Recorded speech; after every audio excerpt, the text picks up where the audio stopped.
Today we have a brand new housing lot here at Pramano Residential Park inside the master plan of Greenfield City at Metro Santa Rosa, Laguna. This is very near in New Valley. Malapit din tayo sa mga schools and university. And if you're a type of family that is growing, na gusto ng malaking space, this housing lot behind me is a corner housing lot that's sitting in a 315 square meter lot area, and it has 185 square meter floor area. It has 3 bedrooms. We also have a 2-car garage, we have an auxiliary kitchen, we have a pocket garden, we have an angel's quarter. So if you're interested, stay on this video as we feature this brand new housing lot here at Pramano Residential Park.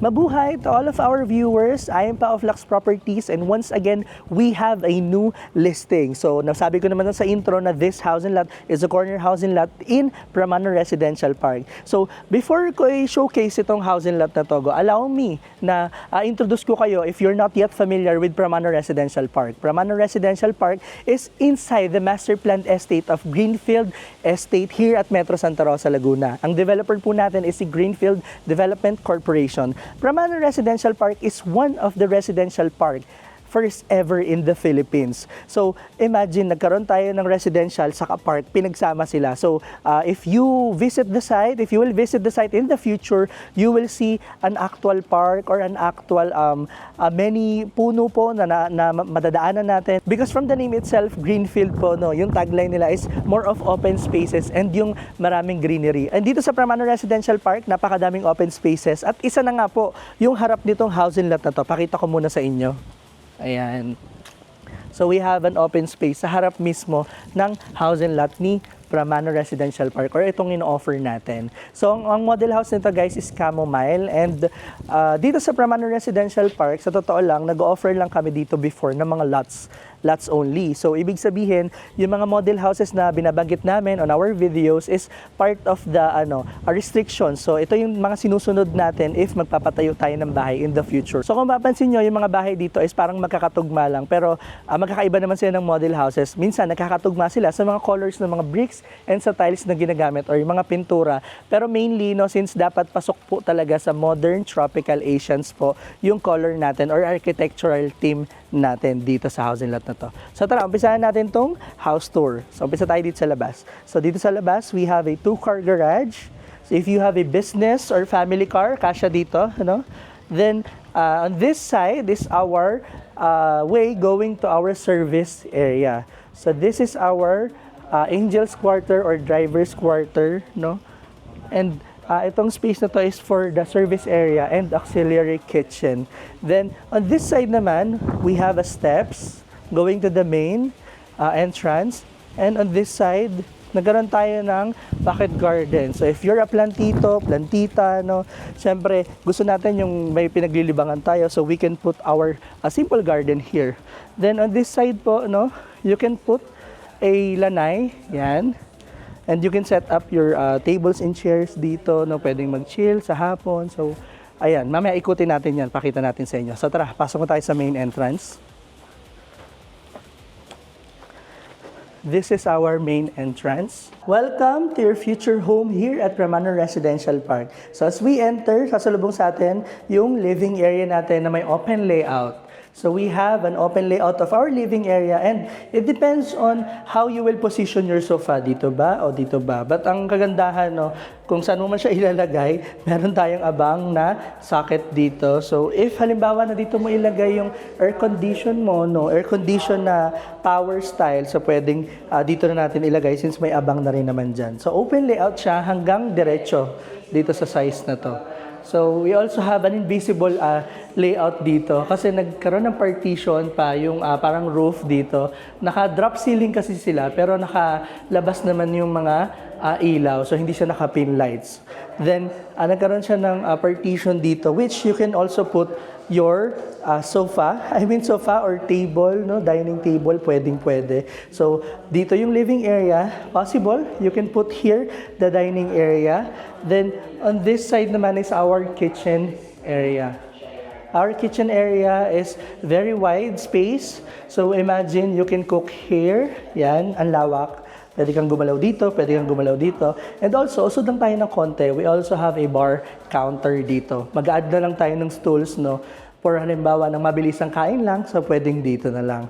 We also have a provision for refrigerator. Hindi naman malaking refrigerator, no? Kasyang-kasya na dito. And meron na tayong mga cabinets.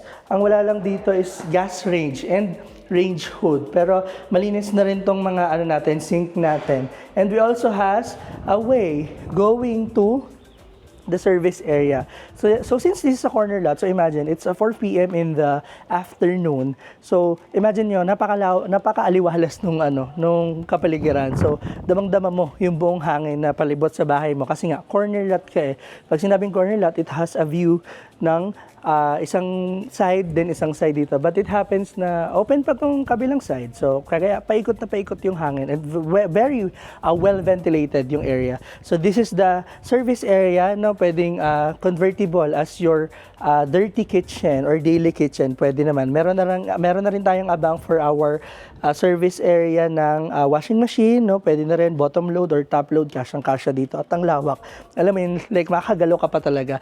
And pakita ko na lang din, no, na itong property na to is in the perimeter lot. So if yung nakikita or natatanaw natin ng mga bahay is in the property of the Riverbend na po sa Eaton Properties na yan. Since the development here is magkakatabi lang talaga. If makikita natin sa mapa yung Pramana Residential Park, nasa side niya talaga yung Eaton Properties or Riverbend na village. So yung size nito guys, since it is a 300 square meter lot, sagad na siya hanggang dun sa dulo. So imagine having a party, no? Pwede mag-park pa yung mga guest mo dyan, no? So hindi makakaabala kasi parang cul-de-sac din yung kabilang side na dulo eh. So imagine if wala pa namang or hindi pa naman nabibili yung lote na yun, so pwede pa mag-park, no? So tara, check natin yung side na to.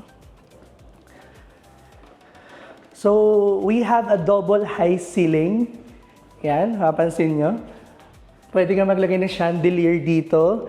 Pero nasa main, tama, bakante kasi yung main light eh. So pwede na naman na maglagay tayo ng chandelier. Also mga napansin ko lang dito, no, wala pang mga main light. So pwedeng ilagay na lang din natin, no. So this is the double high ceiling. Pwedeng dito ka, imagine, pwede ka din dito mag-sofa. So, imagine, ang ganda talaga pag open layout yung design ng bahay. So, pwede mong laro-laruin eh. So, if you love gatherings, yung mga parties, no, pwedeng dito ganapin. Yan. Kasi meron tayo ditong open na lanay. So, ito yung sinasabi ko kanina na hanggang dito yung property line natin. Tapos, on this side naman is our pocket garden. So, dito sa pocket garden, no, yung mga clients na na-feature or na-showcase namin dito na housing lot sa Solon Residences especially, no, yung mga bahay doon is hindi na nila nilalagyan ng bakod. So, nilalagyan na lang nila ng mga halaman na ipapatayo na lang nila doon sa gilid. So, imagine, ang ganda ng design. At the same time, nagkaroon pa sila ng additional privacy. So, yung pinaka-design naman dito sa labas, no, ang ganda. Kasi imagine mo, ang daming bintana na pwedeng buksan. Tapos since corner lot nga to, so naging well-ventilated yung area natin. So tara, pasok na tayo sa loob. So bago tayo umakyat, papunta sa ating second floor, gusto ko lang showcase itong powder room natin. So if we have guests, no, very functional yung space. We have a lavatory, we have a bowl na. So if we have guests, hindi na sila kailangan umakyat pa para lang maggumamit ng comfort room. So tara, punta na tayo sa ating second floor. Here sa ating second floor, sasalubong sa atin dito sa staircase natin, no, is this wide window, no, na may pwedeng direct access of sunlight or pwede mong palagyan ng mga Korean blinds or ng mga curtain trail para mas malinis siya tignan, no. So, nagkaroon pa tayo dito ng malaking space. We can also put our second living area sa side na to, no, kasi medyo malawak pa yung pinaka-space nila dito. So, we have 3 bedrooms dito. Umpisa natin sa ating first bedroom. Dito siya sa side na to. Ayan. Papansin nyo, maraming salamin, no? Hanggang sa taas, we have a glass po. And tingin ko naka-cove lights na rin siya, no? Parang drop yung style ng ceiling, pero hindi sila naka-pin lights. yung mga lights dito. Then, meron tayong abang for the window type aircon. So, you can also put your bunk bed here if you live with your children, no? Pag isa lang naman yung titira dito, halimbawa, you can put the study table here. Pwedeng dito yung cabinets, no? May mga abang na rin ng mga sockets, no? If saan mo ilalagay yung parang multimedia. If you want to put a television inside this room. So tara, punta tayo sa second bedroom. So tatagustan tayo dito sa ating hallway, no? Then, our second bedroom is same size as our first bedroom. Same with the design and the concept, no? Para naka-drop din yung ceiling. We have a windows here. We have a space for the window type aircon. Meron din tayong malalaking bintana. And I think mas malaki ito ng konti, no? Very konti lang naman dun sa size nung bed dun sa bedroom 1 comparing to dito sa bedroom 2. Pero same din naman, functional yung space, no? Hindi mo ma-feel na sobrang sikip kasi parang talagang ideal siya na magkaroon pa ng ganitong size ng bedroom dito sa taas. So, imagine if you will put, or pwede mo paglaruan kung saan mo gustong ilagay yung multimedia set, yung pinaka bed area mo, no? Kayang-kaya mo. At napakaganda kasi super laki niya at lawak niya. So, tara, punta tayo sa pinaka, in-anticipate ng lahat, ang ating master's bedroom. Pero, pakita ko na din pala muna to. Bago ko makalimutan, this is our common toilet and bath. So, very spacious, functional, merong kompleto naman. We have a sink cabinet dito sa ilalim, under sink. Pero ang kulang na lang dito, I think, if you will put here a glass partition. So, ito na lang yung magiging, I think yung kulang dito sa pinaka common toilet and bath, yung glass partition, para mas lalong gumanda, alam mo yun. But at the same time, na medyo aesthetic pa rin yung itsura niya. So, punta na tayo sa ating master's bedroom. This is our master's bedroom. Ang lawak. May access sa balcony. Mamaya we will check that. But appreciate lang natin kung gaano kalaki at gaano kadaming windows yung nakalagay dito. So imagine if you are exhausted na with aircon, no? Gusto makalanghap ng sariwang hangin. So buksan lang natin to kasi dito sa Pramana Residential Park, napakalawak po at in front of our is an open space pa. So imagine, ang laki ng puno na nandiyan. So napaka-breathable nung area. So if you want to open the area, if na-exhaust ka na with sa aircon, so open lang natin yan. Ang dami pwedeng i-open, no? But if you want to put, syempre, for privacy, no, we want to put a curtain trail para minimalist aesthetic pa rin. Pwede pa rin naman po, no?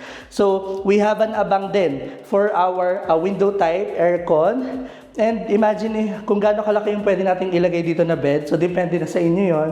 So, meron din tayong built-in cabinet dito na napakalawak. Ilang spaces yung pwede nating ilagay, no? Tapos, at the same time, window din siya. So, ikaw na yung bahala na maglagay kung ano yung gusto mo, no? Nakasyang-kasya naman, enough for his and hers na gamit naman. Then, we have an access sa ating balcony. This is our balcony. Yan. So, medyo cute lang yung type ng balcony natin, no? But, if magkakape ka sa umaga, no, okay din naman, maglagay ka ng mini table dito or mini chair. Tapos, you are in front of the open space. So, imagine, if halimbawa na ito yung napili mong bahay, no? Every day, every morning, pwede mong ilakad dyan if you have pets or if meron kang kids na pwede kayo maglaro dyan or makikita mo agad sila sa umaga dito, matatanong mo agad with your angels, no? So, punta naman tayo sa ating ensuite toilet and bath dito sa ating master's bedroom. This is our ensuite toilet and bath. Ayan, medyo lang siya, kulang pa rin ng glass partition katulad dun sa kabila, no? But pwedeng ipalagay mo na lang yun, ipapa-add mo na lang yun. But very minimal lang din naman. May bowl tayo, meron tayong sink, meron under sink cabinet for our mga gamit to sa facial, no? Sa mga hygienes. Then, after here, pakita ko lang muna itong space. Because this house and lot is, nagkaroon tayo ng double high ceiling So, you have a view of your dining or sofa or living, no? It depends on how you will put your gamit eh. So, yan, may view tayo dito. Imagine mo ang lawak nito, at the same time, you can put another living area dito or multimedia set para makapag-band. Kung halimbawa na ayaw mong mag-band dun sa baba, if halimbawa na ayaw mong maglagay ng TV sa baba, pwedeng dito mo ilagay. Para if ever na, pag nasa baba kayo, no, family lang talaga, like usap lang talaga, no. So tara, balik tayo sa baba. I hope you enjoyed watching our very quick house tour sa house and lot na ito sa Pramano Residential Park. Just a simple recap lang, no. This corner house and lot is sitting in a 316 square meter lot area, and the total floor area approximately is 185 square meter. It has 3 bedrooms, we have a pocket garden, we have a 2-car garage, we have an angel's quarter, and we also have a future lanai. And we are offering this house and lot if you will pay a spot cash for about 25.9 million pesos. So if you're interested, you want to migrate here at Metro Santa Rosa, Laguna, just send us a message through our Viber, WhatsApp, and iMessage. That's +639 17 1248304.